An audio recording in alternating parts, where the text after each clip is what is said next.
Hello everyone and welcome back to another video of mine. This time I'm here with a new series, Soulless, Season 1, Episode 1. Y'all, so many subscribers begged me to play this story. And even if it wasn't in the top 2 most voted stories, I decided to play this after I finish with Heaven's Secret Requiem. And considering the fact that that only had 2 episodes, I was like, you know what? Let's do both of them. After all, it's only 2 episodes.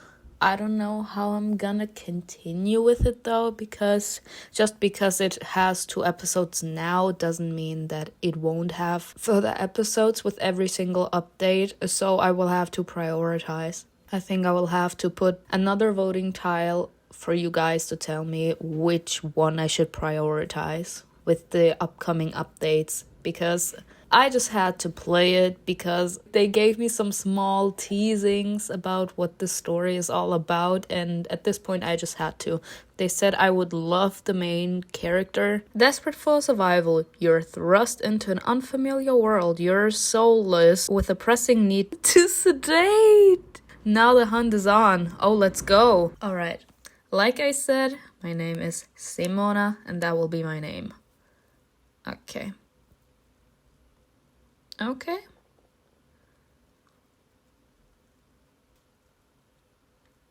Let's go with this one. I don't know.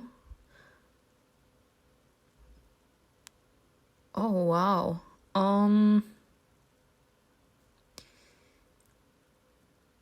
like this one the most, I think.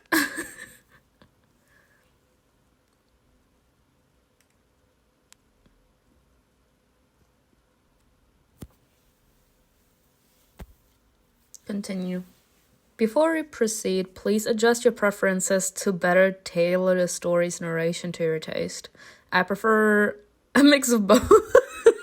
I am 1000% sure, considering the fact that I love to just play around. I think everyone wants me to do a mix of both, and I don't really understand why they are actually putting it out there in the first place, because in all the stories you're actually capable to just flirt with everyone, whether it's male or female, and I'm not really sure what they're implying with if you just fix your focus on female love interest, for example. I have the feeling that they're just gonna close the romantic options for the males then, and you can only go with romantic options for females. But considering the fact that I just love to play and I don't care with who, because I'm open for all kinds of love, like, just show me the love. I just want everyone to feel welcome here, a mix of both. Come on now. You will be presented with choices for love interests that can be either male or female, with characters of all genders potentially showing romantic interest. My taste for romantic scenes leans toward being explicit and detailed, delicate and subtle. I have the feeling that people will kill me in the comments if I go with delicate and subtle. Because they all want me to read the thirsty scenes. They all want me to read the sex scenes. I still remember season 2, episode 6, y'all. I still remember season 2, episode 6, where I was reading the sex scene between the MC and Malbonte. And I just read through the comments and they were all like, thank you for being brave so that we can enjoy your reaction. Like, you all want me to go with detailed. You have opted for narration that is less restrained, featuring explicit mentions of anatomy and sexual terms. Please, go ahead. Do you prefer to play with hints on or off? If enabled, an icon indicating the path will appear next to each choice, allowing you to see which path is being affected. Now, I did do this in Heaven's Secret Requiem, and let me tell you, from one side I liked it because that's how you are capable to be more careful, but on the other side I don't like it. I don't really like it because I have the feeling it kind of takes the spark out of everything. I literally always have like that control. All right, I only want to go with the strong path, so the strong path will always be highlighted. So I don't want that. Like, if I want to, I can go with walkthroughs. A lot of my fans have commented on that I can do that, but I'm gonna disable the hints. Don't. No, it's fine. Your preferences have been saved and they can't be changed going forward. Yes, we can proceed. This story is for entertainment purposes only. It includes scenes of supernatural violence, sexual content, adult language, and alcohol use. Please read at your own discretion. Yep, it's fine. Go ahead. Shock me. Alright. Oh, we're already hunted. And who is that behind the mask? Is that an arrow of fire?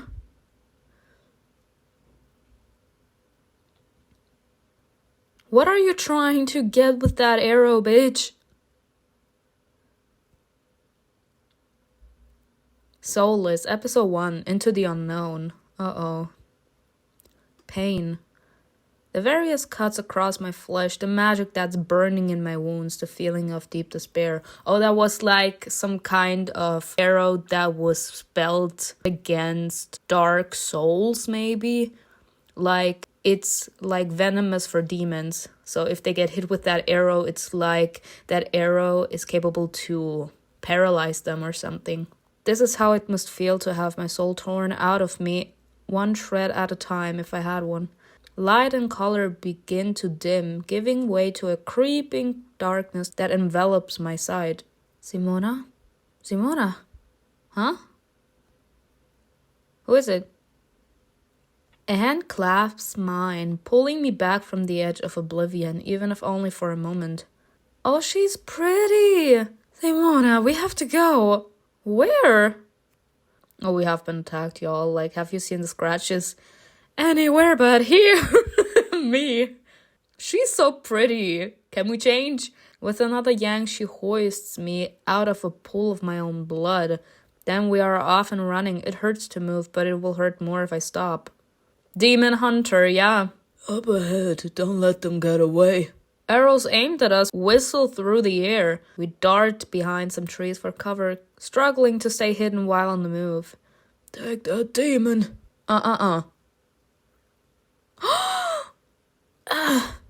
No! I swiftly haul her behind a massive tree, which serves as both a shield against their arrows and or cage of limited options. Now's our chance. Get them! Never underestimate an ancient demon. Wait until she's down, then move in. I yank the enchanted arrow from her back, but it does little to help.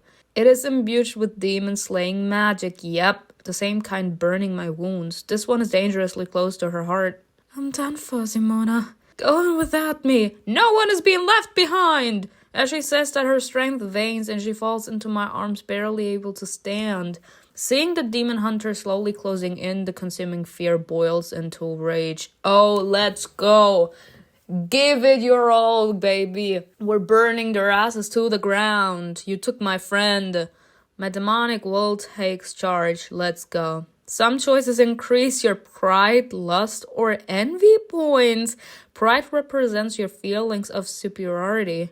Lust expresses your thrill and desire. Envy reflects your veiled jealousy. I'm not leaving you behind. Keep moving, we're stronger than these worms. We will prevail and we will feast on their souls. They got magic, so what? Oh, so what? Ooh, envy. Let's snatch it from their grasp. We'll take them on here and now and delight in their dying gasps. They try to kill me, I kill you first. Like, that's what happens. You can't kill me if I kill you first. Xantinia's palm softly grazes my cheek while she chuckles, unfazed by the blood escaping her mouth. Good. Keep that flame alive. It will be a guide in the darkness ahead. She first shoots a wary look at the demon hunters who are stopped a short distance away, then reaches into her collar and pulls out her pendant. With a sudden jerk, she breaks the necklace free and hands it to me. Here, Simona, take this. Take what? Oh no! This is the last scene of that beauty, y'all. She says goodbye, I have to leave this world. The crystal is cold to the touch, not from its own nature, but from the dark magic sealed within. What is this? A nether shard, imbued with a forbidden teleportation spell. I struck a deal with the witch hundreds of years ago to create this. I never thought the day would come when I'd have to use it. Are you saying we can get out of here? Not us, just you.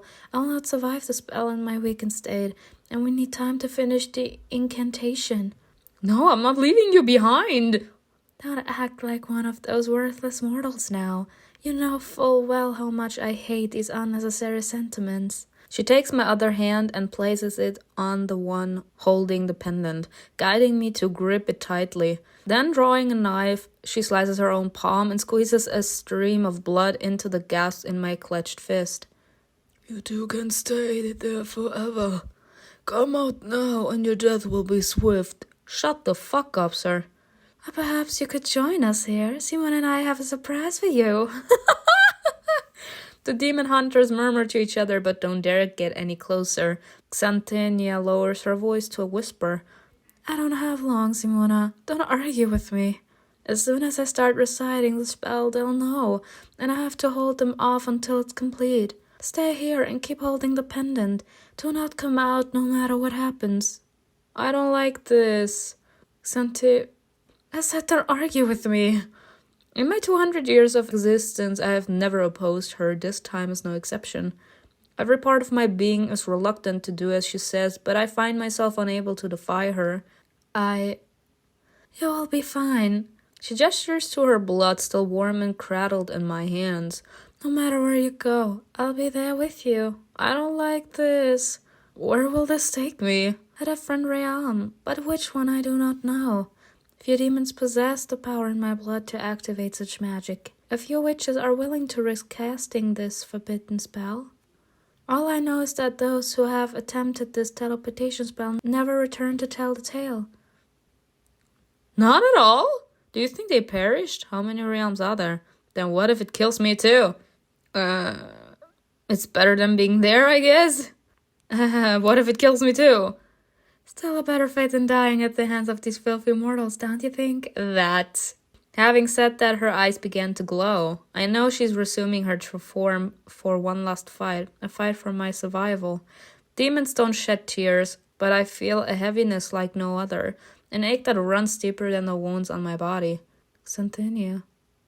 She is so pretty, I hate this. Ignoring from her beauty, okay? They seem to be very close. I feel bad for her. She does not deserve this. Our exchange, brief and empty as it seems, reflects the 200-year fellowship we have shared, a connection soon to be severed. Oh my god. Yeah, I'm not gonna... No. And she's doing it with a smile, y'all. I hate this. There's a spell, they're up to something. You all thought I was gonna allow you all to grill me. What is wrong with these stupid humans? Stop them. No, shut up. Their ominous footsteps quickly approach, breaking twigs and crunching leaves on the ground. I am their first target of attack. Oh my god. She intercepts both arrows with her body, then forces my back to the tree. Her expanded demonic shape acts as my shield. She actually does not care. And then I feel it. She's like, I'm willing to sacrifice myself for you. I cannot. Darkness descends upon me, my existence as if mere words could capture it, diminish. But I'm still capable of feeling. It is the most unsettling sensation. I feel bad. That's not okay. Just knowing that your friend for 200 years is willing to sacrifice herself because she's like, I'm not gonna be capable to go there with you. I'm too weak. I can't do this. I know I won't survive the trip. But at least I know I will have saved your life. Even if the chances are slim. But if you stay here, they will kill you too. I don't like this for one bit. And she's like, I don't like these human sentiments. But that's exactly how she's behaving.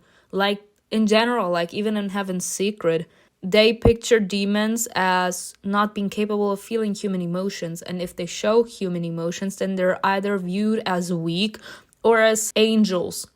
Because apparently only angels are capable to show human emotions. They picture demons in general just as like numb, as not having much emotion inside of them. And she's like, yeah, I don't like to have this kind of sentiment inside of me. Like, you don't have to be all of that. I know what I'm doing. I'm willing to sacrifice myself for you. But if you, as someone that don't like human emotions, behave that selflessly, you are showing human emotions. They're just trying to like shrug it off. Because they're like, if I allow human emotions to get inside, then they will be capable to take control over me. I won't be capable to do my job because we are technically eating souls. So if we actually allow human emotions to get too deep inside of us, then we won't be capable to actually kill people in order to feed. That means we would kill ourselves. So they're like trying to shrug the human emotions off, but they are capable to feel it. And that actually hurts me. A warm spray hits my face, tinged with the scent of blood. I can't tell whether it's Ksenia's or that of those worms. I am unable to see and equally unable to move. She's still chanting. She's an icon. Die, demon! Goodbye, Simona. No. Like, it's been a few seconds that we've known her, and I'm already feeling sentimental. Why? As her voice fades into an echo, so do I. I am no more.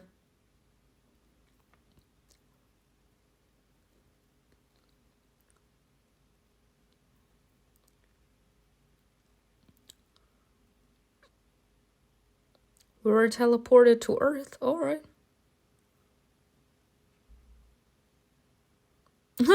Cars. Hello. Look at this. Nice one. Loud noises, glaring lights, the stench of something unknown. The ground beneath me is hard. Very hard. I'm still standing. I'm alive. Or am I not? Is this the underworld Santania told me about? Where demons are supposed to be? Nah, girl, you're in the human realm. Looking down, I noticed the painful gashes that were burning me have healed, though dried blood stains remain. As I pondered the uncertain nature of my existence, a deafening blast pierced my ears and the depths of my being.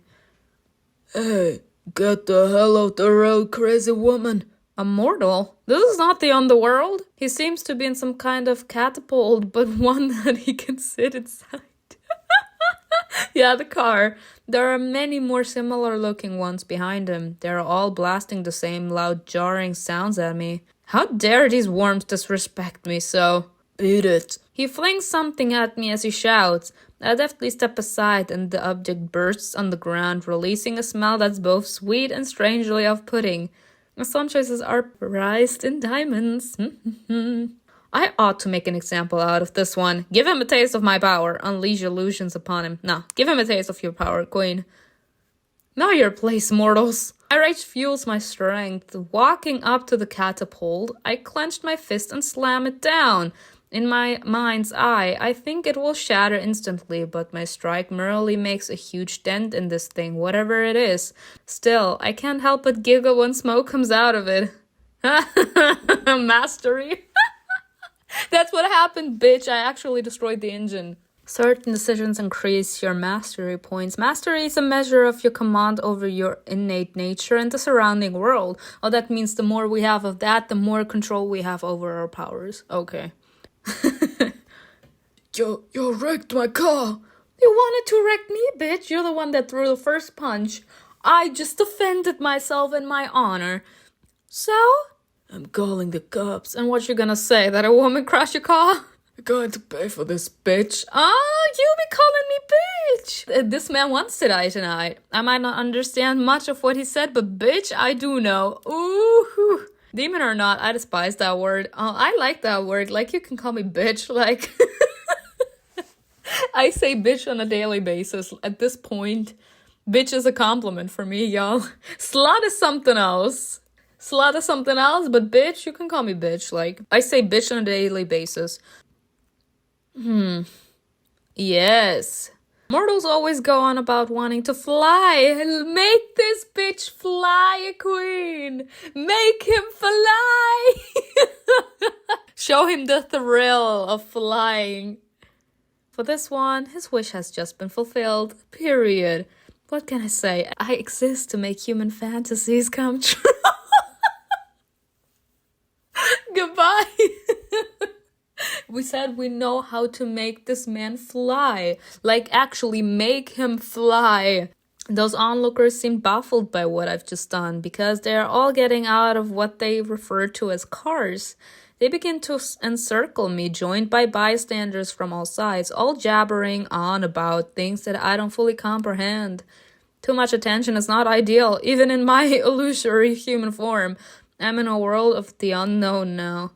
I need to get out of here. As always, I act as soon as I make my mind up. I shove two mortals aside as I march forward. More of them block my path, shouting condemnations.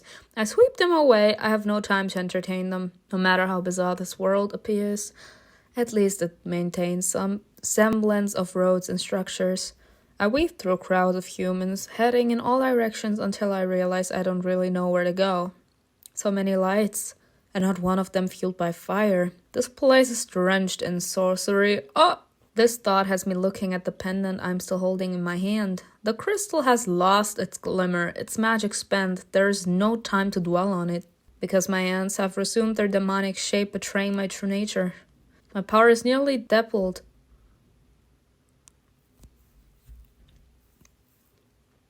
Uh-uh. The idea that my prey could glimpse my actual form chills me to the core. After all, they are my source of energy, and I can only attract them through the use of illusions. Fracture that marriage, and I will be left to starve. A fate worse than a swift execution by demon hunters. What did I say? So that's why they're all trying to, not let their human emotions come through. Quickly hiding my hands in my sleeves, I look around hoping for the best. To my amusement, not a single mortal in sight seems to notice or even cares to glance my way. I have never before been among such a multitude of beings, and simultaneously had a greater sense of non-existence. Many of them are absorbed in the glowing objects in their hands. Some are talking to it. The phones. As for the rest, they are either drawn to the multicolored lights or simply marching forward without a care for the souls around them. That's the displeasure of technology. Like back in the day, we didn't have phones, and we would use the time with the people around us, and we would have better relationships with people around us, and we knew how to socialize. After phones came out and that new technologies, computers, laptops, tablets, we started to be only interested in technology, and that's why we suck at socializing. I know not where I am, but it's fascinating. Fascinated that people are ignoring you. Alright. I keep moving until a dark alley catches my eye. A perfect place for me to take a moment and ponder the situation. Ugh, this area reeks of filth and drunken piss. At this point, the illusion I've been upholding has for the weakened. My lower arms have completely resumed their natural appearance. Whatever power is left in me, it won't last long. I cast another glance at the lifeless crystal. Useless as it is now, it's the only link to Xantenia that remains. Keep it? Throw it away? No, we're gonna keep it. It's the only thing from the queen. I reattached the broken necklace and secured it around my neck. Xantenia has kept it with her for hundreds of years, but in the end I was the only person it could save. If she were still here with me, she would have laughed at me for keeping a memento of her. But she's not here. I will never see her again. Having been with Xantenia since my first conscious thought, her absence is an unfamiliar void. Feeling her pendant against my heart ought to fill some of that emptiness, or so I'd like to believe. Now I must quickly find someone to harvest, or else my demonic self will be fully revealed. I raise my hands to examine them. Humorous as it sounds, I do make magic with them, and I don't mean sorcery. In fact, they play a crucial role in my art of seduction and soul harvesting. These nails aren't fooling anyone. They will make mortals scream, and not in a good way. I'm running out of both options and time. As fate would have it, uneven footsteps echo in the alley approaching me. I turn around to meet the approaching figure, keeping my arms hidden behind my back. Oh god. Yeah, the drunk yachts. Oh god. There you are. Here I am? You're a hooker, right? How much for an hour? Once again, Amora speaks in a language that I understand, but with words I cannot comprehend. Fortunately, if there's one thing that I don't need words to grasp, it's their corrupted minds, especially when it comes to lust. The closer he is to me, the more I sense it, along with the stench of beer. Boy, you're a tall one. I like it. Now, this man wants to be dominated. Like I said, succubus. We're a succubus. Not a demon, a succubus. We feed on lust. We use lust to make all of these hot men drool all over us, and then we feed on their souls. He sizes me up. A look I am all too familiar with. All my prey gaze at me like that before I harvest their essence. I see. I lean forward, allowing him a generous glimpse of what lies underneath my low-cut collar. How much would you offer me for this? Everything. I have $300 in my wallet. I don't know what bucks means, but I do know this fruit is ripe for the harvest. Siphon his life through sex, his soul through artful illusions. We're a succubus, so I have to. We're a succubus. I see us as a succubus, y'all. Seduce their prey, they sleep with them, and then they feed on the soul. Maybe that's what's happening here. Tactfully, I slide my dress down while still concealing my arms in it. He does not need those, even he should know that. Oh my. Yes, I know. I can't. I close whatever is left of the distance between us. Being a succubus? I cannot. I was right. I was right. We are a succubus. I am so good. Like, I just knew, like, the way she behaved and the way she was like, I use lust in order to draw in my prey. It screams succubus. I draw pleasure from others' desire and the power it gives me, not from their looks. Appearance, age, shape, they are never a deterrent from my joyous exploitation. Yearning as he is, he wastes no time. Your rugged hands cup my breast, squeezing eagerly. I squirm about teasingly, and it works. He shoves me against the wall, taking one nipple in his mouth and sucking hungrily while his fingers play with the other.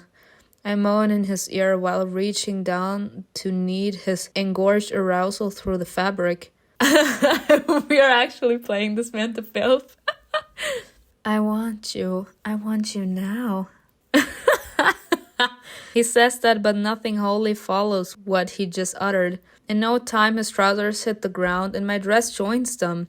My arms make a fleeting appearance before I hide them behind my naked body. He doesn't see them. Of course he doesn't. His greedy hands grope my breasts again, then move down to feel between my legs. Are you so wet already? Are you complaining? No. Of course, why would you? What happens next is a ritual I'm all too familiar with. His cock, hot and hard against me, slides across my folds, finding its entrance. Then, in one hard push, he enters me roughly. I clench my flesh around his. It is both a warm welcome and the final lure of my seduction. He's mine. God, where have you been all my life? I've been away from scum like you. Because, like, imagine if we would have been like a 16-year-old girl, y'all. And this man is like, oh, you are beautiful. I want to have sex with you. You talk too much. I lock my lips onto his, a kiss so impassionate that his entire length pulses within me. The tantalizing sensation causes him to start thrusting each time harder and faster. I moan suggestively, encouraging his passion, urging him to plunge deeper into me. Bye. Are we seeing the face? We're ignoring the face, y'all. Do not look at his face. Do not look at his face. It's better for you. Oh, fuck. You make me feel so good. But you don't make me feel good. You make me want to throw up. Bye. Goodbye. Nice one, though. The best part about being a succubus is how I can draw euphoric pleasure from even the most undesirable circumstances. Mortals are corrupt with twisted desires, and I exist to feast upon them. Like she did not have to call every single human being out, y'all. Like, I don't know if you all know this, but I think I have to point it out. Like, you can all correct me if you think differently, but in my eyes, the people that restrain themselves the most are the ones that have the most desire inside of them. Because the fact that they are that restrained and don't allow themselves to let themselves go with their sexual desires is because they know how wild they become once they give in to their desires. So that's why they try the hardest to not submit to those strong desires, no matter how much they want to give into these powerful desires. And no matter how hard their partner is like trying to get them to let loose. Because if you are that restrained, your partner sooner or later will try to break down your defenses. And that's like what I like about a man. Like if a man is restrained, that's a man that I want the most. Because it will be my pleasure to break down all of their defenses just in order to have them dominate me. I'm so sorry, but you all did want me to not hold back, and that's exactly what I'm doing. I will not hold back on anything anymore. You all know. You all wanted this. You all are getting it. Like, and the people that are restrained carry the most dangerous desire inside of them because they really don't allow themselves to actually go with their desire. And that's how the desire keeps on building up inside of them. And as soon as you're capable to break down their defenses, they unleash all the desire that they feel onto you. That's when they be dominant. That's when they are taking control. And I want them to take control. So that's what happens. In his intense movements, my moans turn to screams. I have not a care if the other mortals can hear us. I'm enjoying myself, and so is my prey. Moreover, we haven't even gotten to the best part yet. Yeah, she still needs to feed on his soul. But, you know, I was like wondering while I was reading this, I couldn't do this. Like just having sex with whoever. Like I can't separate love from lust. Like I can only feel lust for someone if I'm actually in love with them. Or a character being capable to like be wed for someone that she barely knows and just having sex with someone. I didn't really understand how that was possible. I think I understand why she doesn't really mind having sex, because she is a succubus. She's feeding on desires, and the most desire comes out when you have sexual intercourse with someone. That's why they are like, yeah, I'm coming, because as soon as the desire inside of them reached its peak, they come. So she feeds on desire. So the most desire that she can get out of someone is if she actually has sexual intercourse with them. So that's why she's like enjoying herself.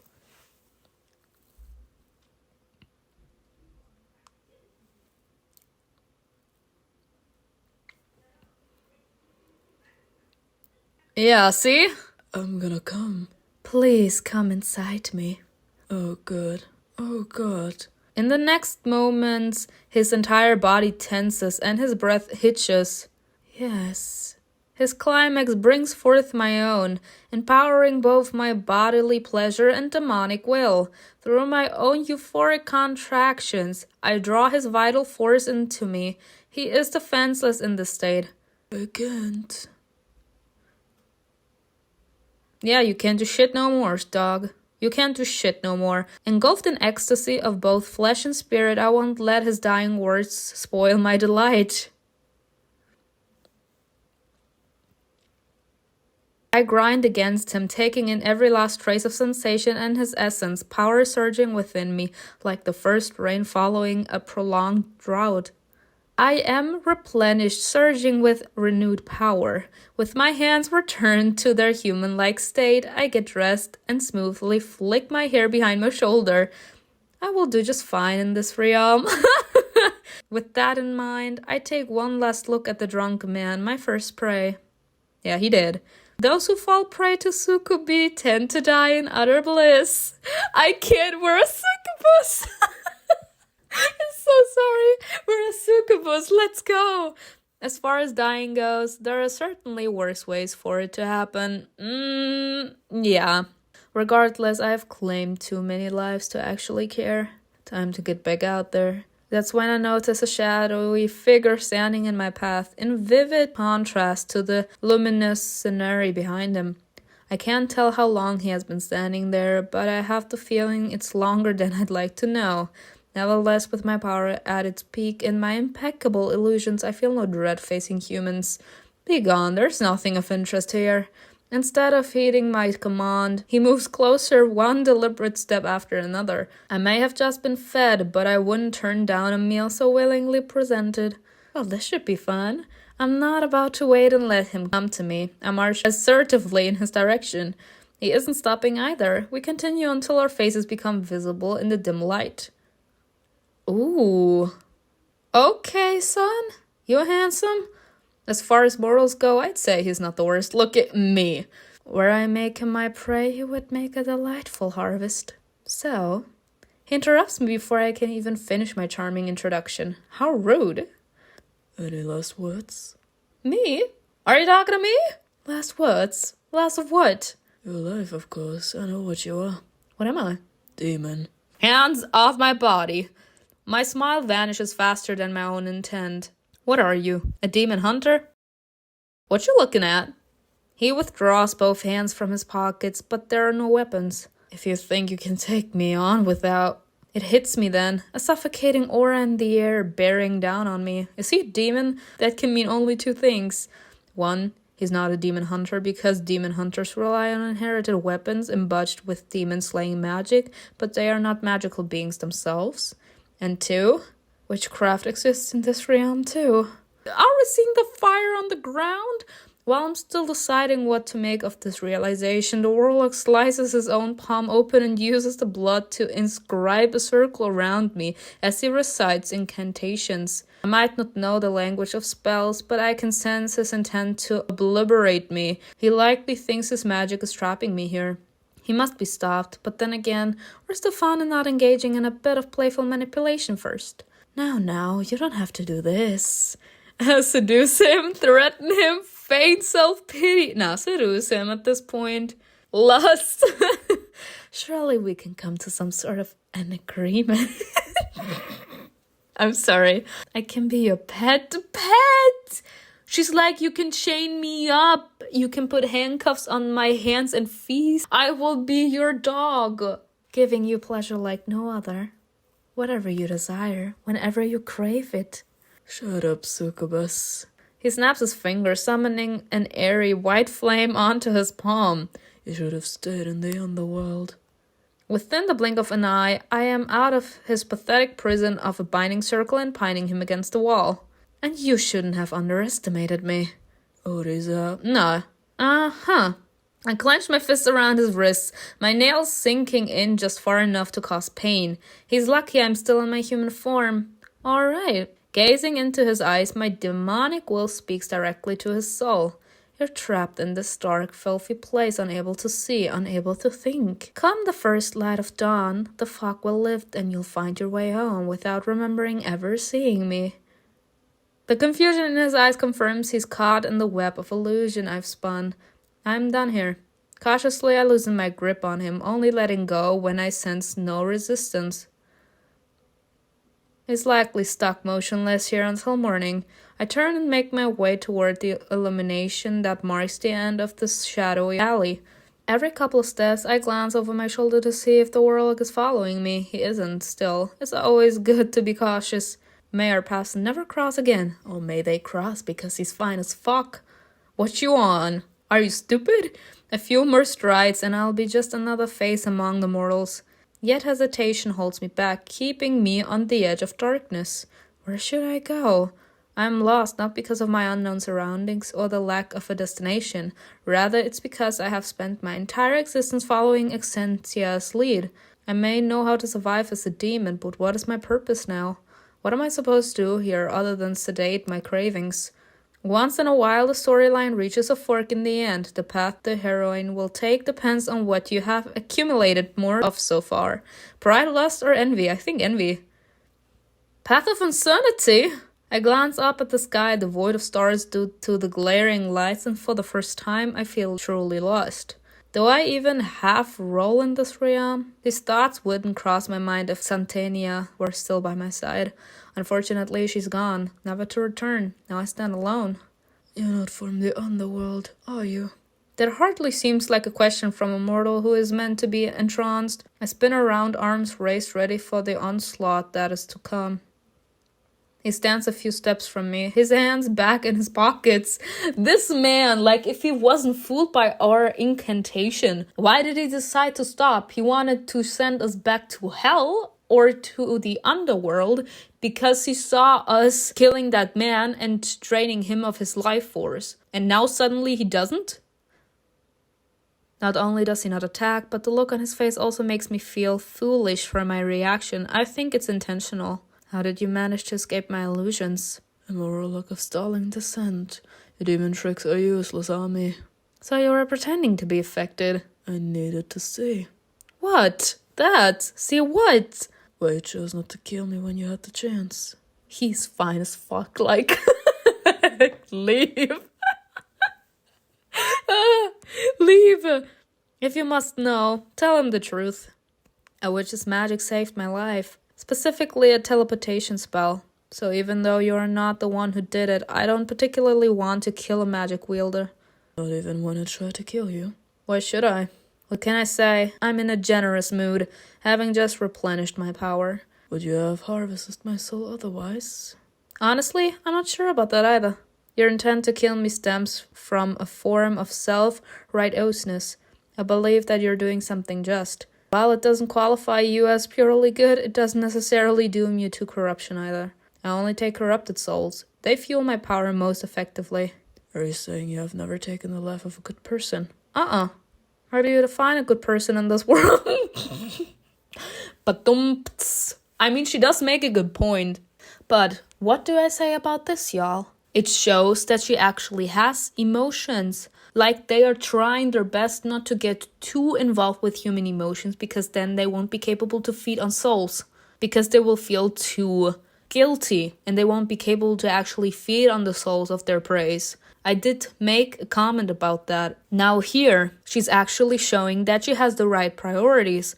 She's like, I'm not sure. Even if I would have needed to feed on a soul, I don't know if I would have fed on you. Because you wanted to send me back because you saw me feeding on that man's soul. And you thought sending me back to the underworld would be you saving others from having to suffer the same fate. But he was a horrible man.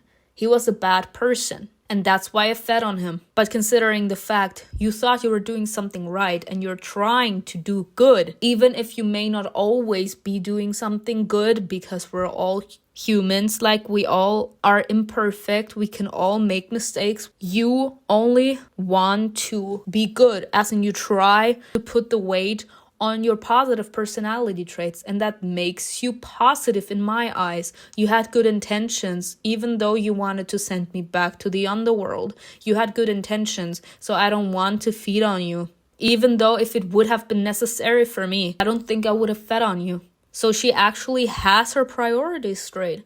She's like, I don't feed on people that don't deserve it. Someone with a pure heart who has never committed evil. Everyone commits evil, sir. Like, I get what he means in a certain sense because he's like someone with a pure heart. But just because I have a pure heart doesn't mean that everyone out there will see it as a pure heart. Like, you all can tell me what you feel about me. I would consider myself someone with a pure heart, but a lot of people see someone with a pure heart not being capable to actually say mean stuff or like get insanely enraged or possessive, as in those negative personality traits. Like someone with a pure heart is viewed as someone that always goes with the interests of other people and not with the interest of yourself. And that's not a good ideal. Like, that's wrong. I know that I'm not perfect. And I do know, considering the fact that I have such a strong opinion and I'm very headstrong, the advice or the way that I try to do things may not be viewed as wanting to help or like trying to be a positive influence on someone by everyone. But What I do know is that I always have pure intentions at heart. So even though I'm not really showing it in like this nice way where people are like, oh my gosh, she's so pure-hearted. Like you can actually see it. She's very shy, an introvert. Like I don't really show those characteristics from the outside. But I always try to be a good person. I always have pure intentions at heart, even though it's not viewed like a pure intention at first glance by everyone. So I would consider myself a pure-hearted person. But considering the fact that we're all imperfect, not everyone will be capable to not commit evil. And he would actually have to define commit evil. Like everyone does something bad. Like you are insanely selfish. Like that's a negative personality traits. Such souls have never crossed my path that, even if they did, there would be little to gain from harvesting them. Your relationship with the world has improved. Okay. I see. I appreciate your honesty. It's a rare trait in a demon. Being good at deception doesn't mean that's the only way I know to be. He pauses, seeming both puzzled and skeptical, but ultimately lets it go. Now return to the question. What question? I answer him before he can ask it again. I have no such patience. No, I did not come from the underworld. I come from someplace else, a different realm. He does not seem surprised. I thought so much. You did? Demons fresh out of the underworld often have a distinct purpose. They harbor long-held urges they've been waiting to satiate. They are driven, relentless. And you look confused, aimless, as though you ended up on Earth by chance rather than intentionally. No. No, am I wrong? No, he owns not. You not. I would let him believe that. He will see me as vulnerable. But it is true, girl. It's okay to admit the truth. Like if he would have wanted to curse you again, he would have. I crossed my arms and straightened my back, assuming a posture of strength. He isn't that much taller than me to begin with. Now that I'm standing straight, I think we're quite even. Look, your magic didn't work on me, and my power isn't working on you either. I could fight you, but it will turn into a never-ending battle and be utterly pointless, at least for me. How about you just leave me alone? Stay out of my way and I'll stay out of yours. I can't allow that. What can't you allow? I wasn't seeking your permission. He points at the body of the drunken man, my fresh kill. I don't know where you come from, but this you cannot keep doing. What? Am I supposed to die? Like she has to. As a stalling warlock, I have an innate ability to detect dark energies. You summoned me here by murdering that man. What? Are you going to miss him? Far from it, and I doubt anyone else will either. He was a small-time crook, and known nuisance among the locals. Problem is that demons do not belong here. If you continue to use your demonic energy at large, you'll draw the attention of more than just me. Tsk. Like who? An entity known as Veil. It will stop at nothing to restore balance, even if it means wiping out entire worlds to exterminate evil. I've never heard of such a thing in my 200 years of existence, and even if it's real, it will not control me. My ancestors have kept records that attest to its existence. I can risk you bringing its destruction to Earth. So here is my proposal. I will help you settle in this realm. You'll learn how to sustain yourself through harvesting, but without killing, and without extensive use of your power, just enough to avoid drawing unwanted attention. Why would I do that? I don't need extensive use of my power to kill. I take pleasure in my deadly sexual encounters. You don't get it. You have it all too easy. I take pleasure. You're free to engage sexually with as many corrupted souls as you like. I'm simply warning you not to push them to the point of death, both figuratively and literally. Ugh, where's the fun in that? Is having the police all over you fun for you too? Police? Another mythical entity designed to scare me? He sighs, something he hasn't done until now. You have much to learn in this world. His tone reminds me of Xanthania, whenever I would do something silly, such as getting sentimental about almost anything. In a strange way, I find him a lot less repulsive now. Yeah, we actually liked her. She was our friend. Since the beginning of time, ever since we were born. So, considering the fact that she sacrificed herself for us, technically, we still are grieving because we actually have those emotions. Like, we have that sentiment, and the way they were describing it, it seems like it has always been like this. She always has been sentimental, and Xantenia would, in a certain sense, scold her for it. But we can't really do anything about that fact. Like, we have those emotions inside of us, and she would show them a lot. And right now, considering the fact that she's still grieving because she lost her best friend, being capable to, like, see similarities between him and or freshly deceased friend, we kind of immediately grew attached to him. Say I agree to your terms. What's in it for you? I don't suppose you're doing this purely out of fear of this Valentine. No, I'm not. Then why are you doing it? In the blink of an eye, he seizes my hand with his own, the bloody one where he slashed his palm open. Yuck. What are you... He's using us. He's teleportating us. Oh my god! I'm so sorry. I'm so sorry. A strange sensation grips my tongue. It's like a flame burning inside me, but it doesn't hurt. Before me, the warlock's eyes glow with a malicious red, yet they're not focused on me. He lifts his other arm, targeting my fallen victim. A surge of dark energy emanates from his palm, swiftly consuming the lifeless form. Damn! Finest man. The body crumbles into ashes and is swept away by an airy gust of wind, erased as though he never existed. Finest man. And they actually seem cute together now that I think about it. What is this on his arm? What is that on his hand? Y'all, that's the devil's sign. That's the devil's sign he has on his wrist. He releases my wrist. Sterling witches can gain strength from demon blood. In fact, it's the only way we can become powerful. Just as demons can empower us, our blood can also empower demons through dark magic, which often results in our own demise.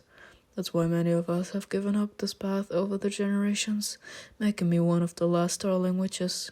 If it's so dangerous for you, why would you do it? I want to use my power to make this world a better place, even if it's through darker methods.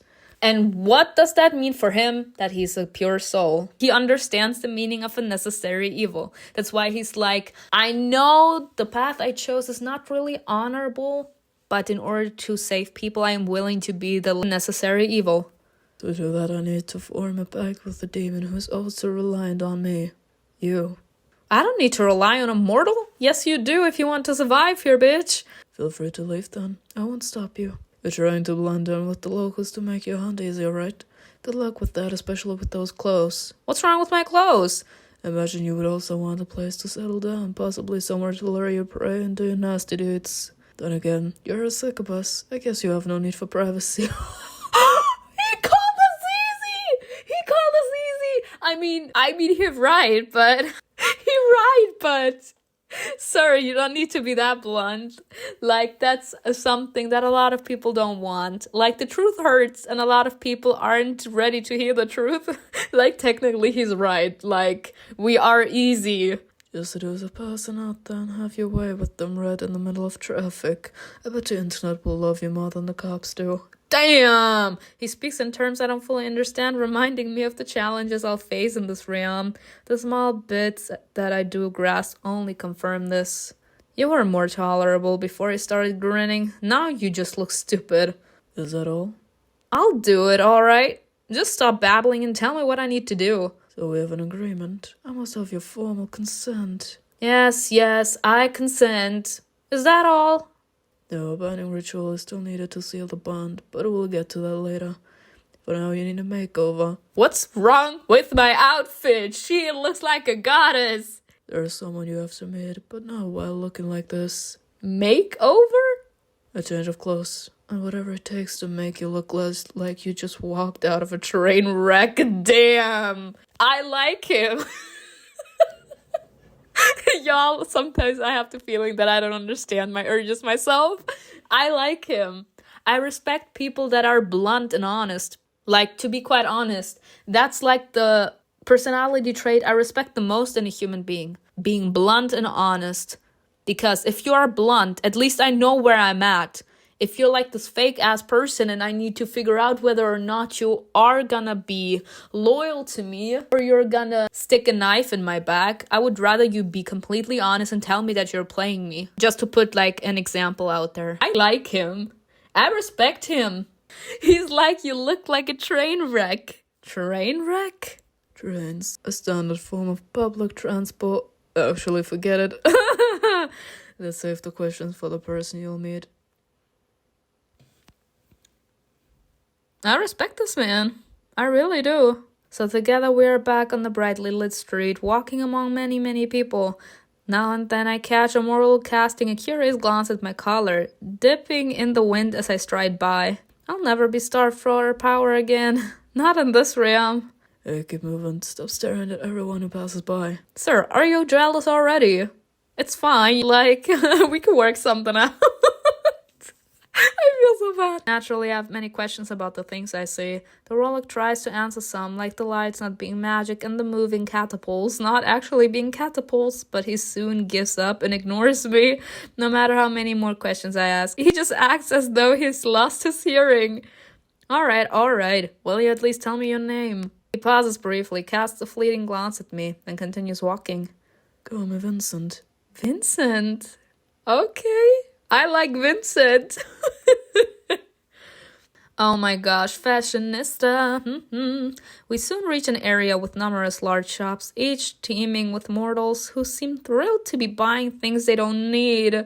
The sight of countless humans reveling in such mundane activities is both fascinating and bewildering, and the crowds are massive. Vincent ushers me into an enormous establishment, one that, by my judgment, is even bigger than some villages I have preyed upon.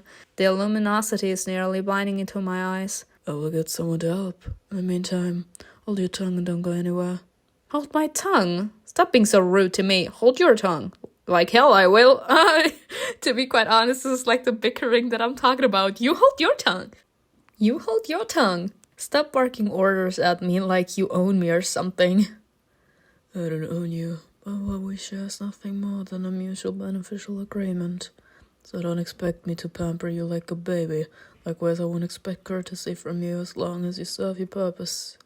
Without saying another word, he walks off to speak to a woman standing behind a long desk. She steals a quick glance my way, eyes widened, either in amusement or shock, I cannot tell. Then she hurries away, reappearing shortly with 3 others who begin making their way toward me. Alright, she's all yours. Do your magic. I immediately tense up. Magic? Did you just hand me off to a coven? No, girl. If it weren't for these giddy mortals around me, diffusing the tension, I'd have gone on rampage. And nah, girl, nah, don't worry. One of the women begins wrapping some kind of narrow stripe around my waist, then moves down to my legs. Tsk, that's quite an outfit. Why, you had some kind of Renaissance fair? What? Yes, she's dressed up as a deranged, filthy demon-possessed harlot. You warm. No sex for you tonight, sir. I love this. But now she's got a date, someone fancy to meet. Gotcha. I know just what will look good on her. She uses the strap on a few more places on my body, then waves at the people who came with her. Old lady stands quite tall, at 5'11". Here, take these measurements. With those words, she passes out some notes to her team. Everyone is given one. Go get your pics and meet me back at the dressing room. Then she turns back to Vincent and me. The dressing room's further in. Follow me, please.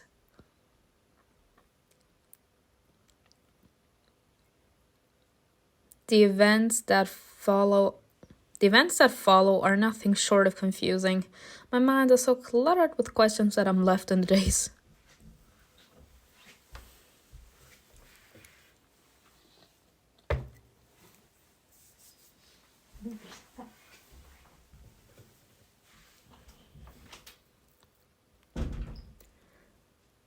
These mortals won't stop talking to each other while placing various unfamiliar trinkets on me.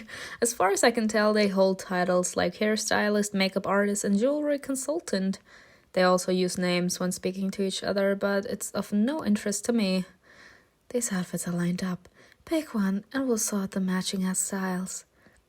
Following where she's pointing, I see an isolated corner with a range of attire on display. I can pick any of those? Absolutely. Once you choose, we'll take care of the rest. Make it quick, I don't have all day. Sir, you wanted me to change my outfit, so you shut up and let me do my magic. If there's one thing we have in common, it's our lack of patience. Same. But like, sir, beauty takes time. So I proceed to pull down my dress. It's not like I can put on anything without shedding this garment first. Audible gasps and squeals echo all around me. Haha, yeah, because you need to go in the dressing room, girl. Whoa, not here, sweetie.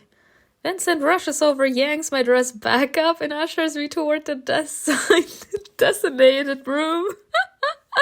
I notice a sliding drape clearly intended for privacy. The warlock keeps to the other side of the drape, leaving only a slight opening forwards. I can't believe you just did that. Sir, that's what she does usually, I guess. Sir, she's in a new realm with new rules, so you need to teach her those things. You liked what you saw and you know it. Shipping them. Shipping them. But I love her confidence. Yes, queen, be me. Give up that. As a nothing but deceptive illusion. Your so-called charm will never influence me, demon. She's not talking about illusion. Then he closes off that silver with a decisive tug of the fabric. With that, my attention is drawn to the array of attires. 4 as they are, I must admit they hold a certain allure to me. What should I pick? Not mine. I don't know. Alright. To be quite honest, none of these are really my style. They scream office vibes and I'm not really someone that wears stuff like this.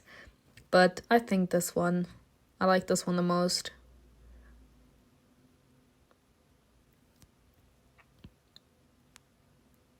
Ooh.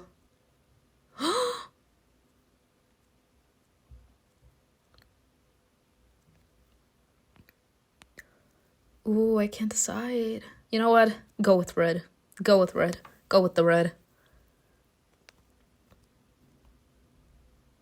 Smoky. Oh god, let's go. Slurtery. You guys, if you want like my opinion on makeup, usually, or let's just say lately, I don't really wear makeup, but in general, when I do makeup, I always make the focus. I always put the focus on the eyes. Like I always use like, I don't know, some small lip gloss, which is mostly beige or like a small or like a light pink. But I never use like this insane bright color like red, like here, for example. This is like less focus on the eyes and more on the lips. I do more focus on the eyes and less on the lips, so smoky.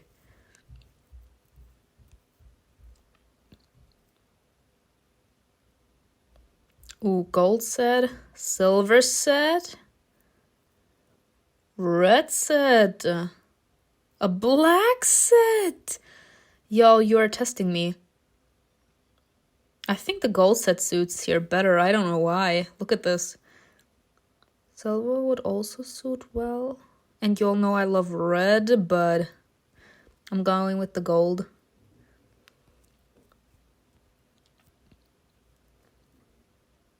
All set. After changing, the group of mortals spends a long time putting accessories on me and painting my face. I'm no stranger to the art of seduction. Xantinia used to teach me similar tricks to make myself look more alluring.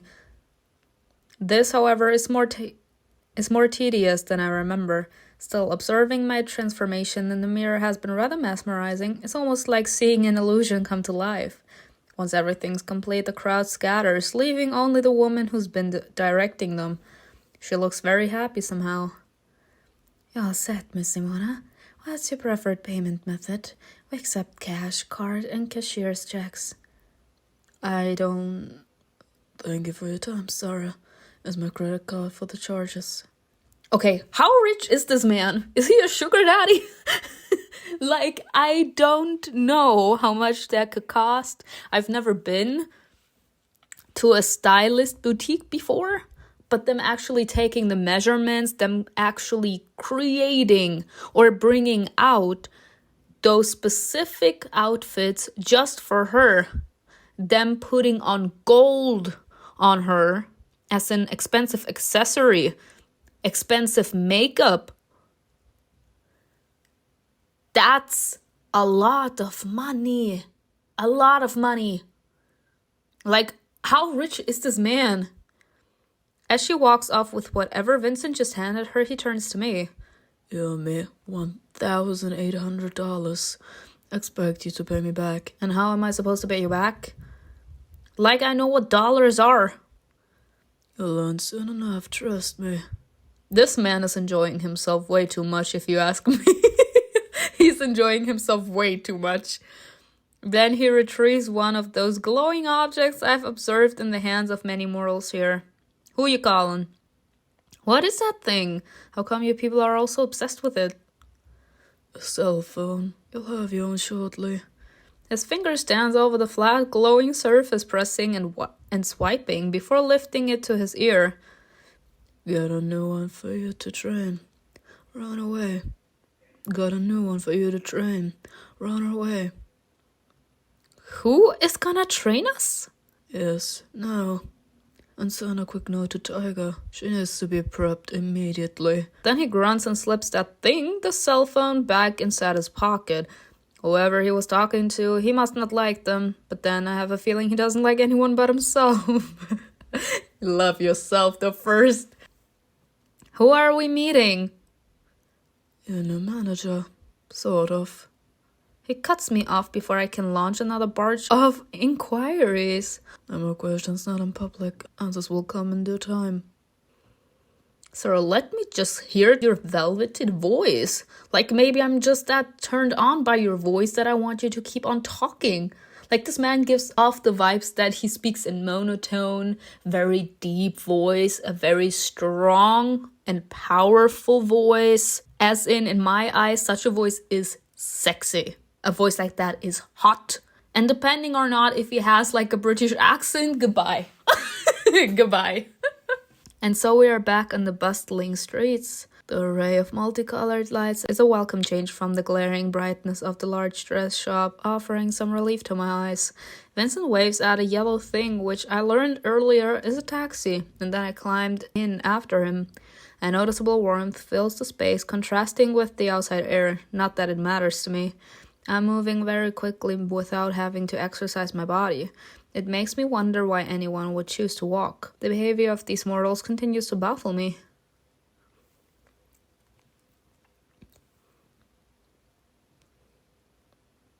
At last, after a confusing trip filled with inexplicable happenings, I'm inside a high-rising structure looking at a door.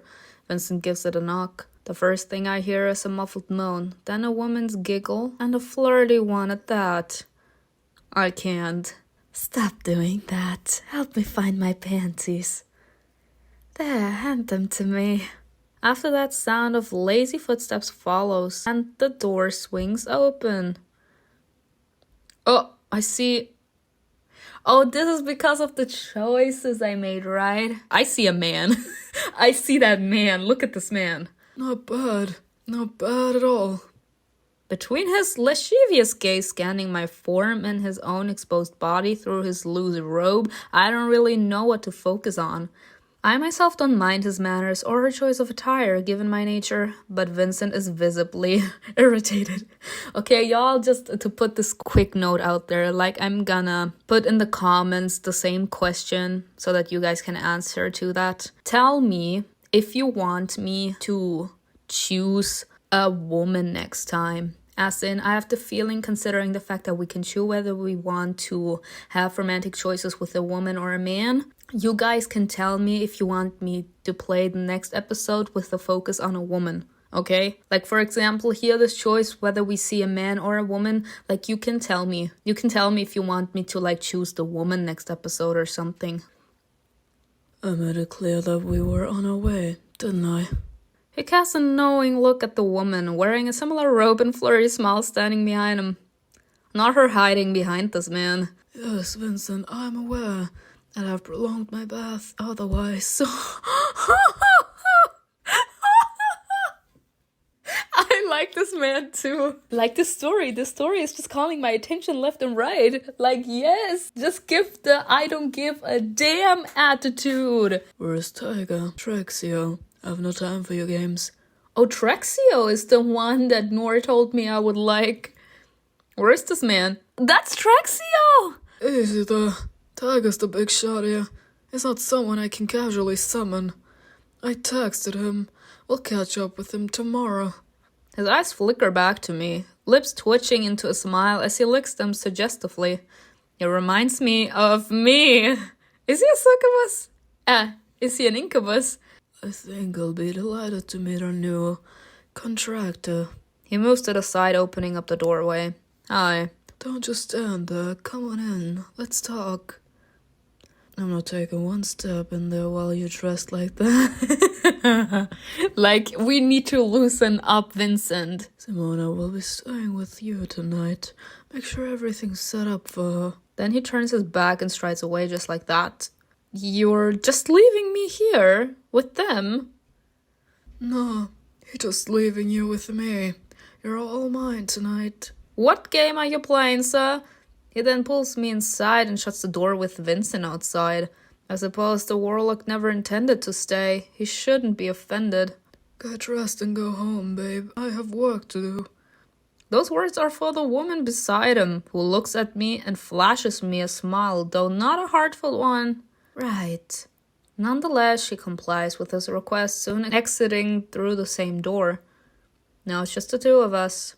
Strange. There is such a sense of familiarity now that it's just him here. Who are you? What am I doing here? Well, my name, as you heard, is Trexio.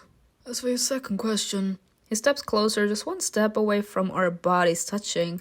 I can smell him, whatever he used to wash his body. What you want to do here is entirely up to you. How dare you challenge me using my own ploy? Touch his chest, is that the best you can do? You're too close. Nah, touch his chest. You playing me, I'm playing you. I glide my hand down his chiseled chest, not because I'm drawn by his physical appeal, but to assert that he won't best me in his playful duel. Impressive, I must say. But it's going to take a lot more than that to keep me interested for long. He captures my hand, guiding it down to caress the muscles of his abdomen. Oh, I'm so much more than this. Who are you? I chuckle, pulling my hand away. Your relationship with Trexio has improved. So he likes to tease and flirt as well. Alright. Talk all you want, but mere words won't win me over. In that case, how about some unfiltered truth? You are...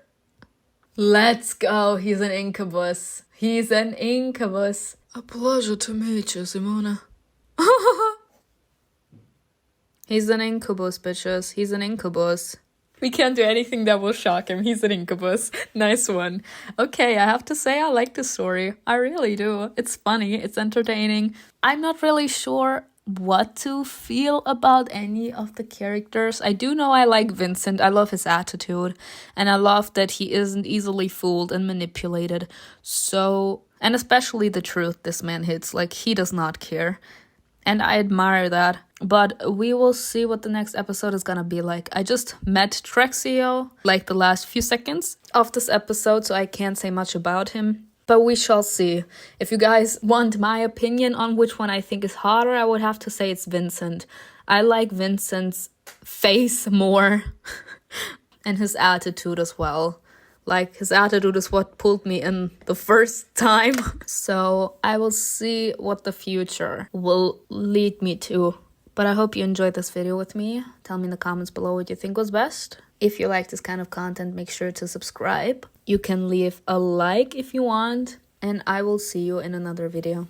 Bye.